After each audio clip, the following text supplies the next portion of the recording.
नमस्कार। पुलिस और प्रशासन किसी भी देश में व्यवस्था को बनाए रखने के लिए जरूरी होते हैं और इनमें काम करने का असर तभी सही तरीके से सामने आता है जब इनका कोई भी एक्शन समय पर लिया जाए और कानूनों का मजाक ना बने। पर कुछ एक समय से भारत के राजनेताओं ने सिस्टम को कुछ इस तरह से रिप्रेजेंट किया है जिसका असर ये होगा कि आम जन में खौफ धीरे धीरे खत्म हो जाएगा। कभी अरविंद केजरीवाल का ईडी को इग्नोर करने की अपनी जिद पर अड़े रहना या फिर अखिलेश यादव का सीबीआई जांच में सहयोग ना करना, ये तो अभी हाल ही में हो रहे किस्से हैं। ऐसे ही कई किस्से देश में मौजूद हैं।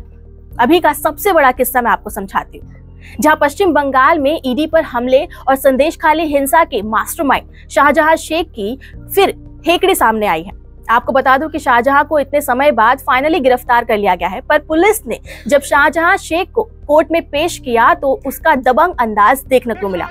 संगीन आरोपों के बाद भी शाहजहां शेख के चेहरे पर कोई शिकंज नहीं दिखी, तो वहीं पुलिस की हिरासत में भी वह बेखौफ तरीके से चलता हुआ नजर आया। टीएमसी नेता शाहजहां शेख के ऊपर ईडी अफसरों पर हमले के अलावा राशन घोटालों में शामिल होने के भी आरोप हैं।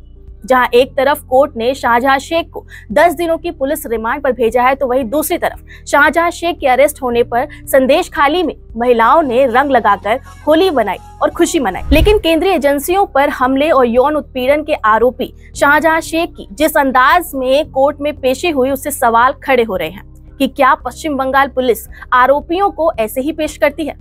शाहजहां शेख के दबंग अंदाज में चलने पर बीजेपी प्रवक्ता शहजाद पूनावाला ने निशाना साधते हुए कहा कि ऐसा लगता है कि शाहजहां शेख को दीदी यानी ममता बनर्जी का संरक्षण मिला हुआ है। पूनावाला ने कहा कि शाहजहां शेख की गिरफ्तारी बीजेपी के दबाव में की गई है। शाहजहां शेख की अकड़ को लेकर सोशल मीडिया में भी सवाल खड़े हो रहे हैं। महिला कार्यकर्ता योगिता भयाना ने सोशल मीडिया प्लेटफॉर्म पर ये पूछा कि एक अपराधी को इतनी अकड़ कहां से आती है।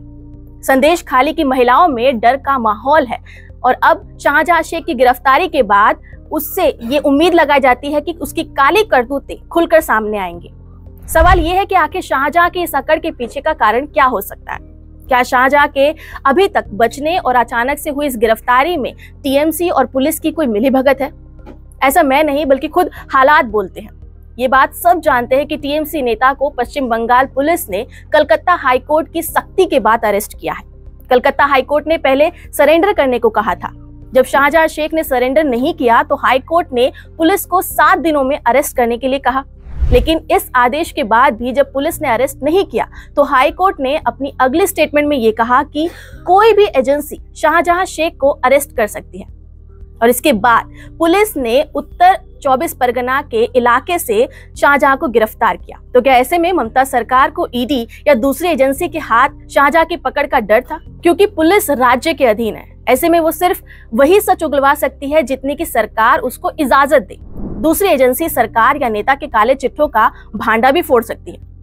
टीएमसी ने शाहजहां की गिरफ्तारी का यूं तो पूरा का पूरा श्रेय पुलिस को दिया है और इस बात को भी दोहराया है कि ये गिरफ्तारी कलकत्ता हाईकोर्ट के सहयोग से मुमकिन हो पाई है। लेकिन ऐसी कौन सी रुकावटें थी जो कोर्ट के दूसरे आदेश से पहले हट नहीं पाई थी और फिर तुरंत ही ये सब मुमकिन हो गया? खैर, अभी देखना जरूरी होगा कि आखिर गिरफ्तार किए गए शाहजहां की अकड़ को कम करके उस पर किस तरह का एक्शन लिया जाता है।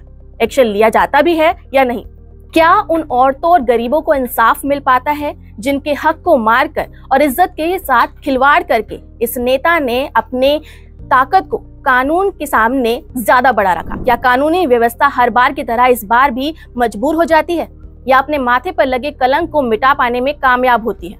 आपका इस पर क्या कहना है? हमें कमेंट करके जरूर बताएं। नमस्कार।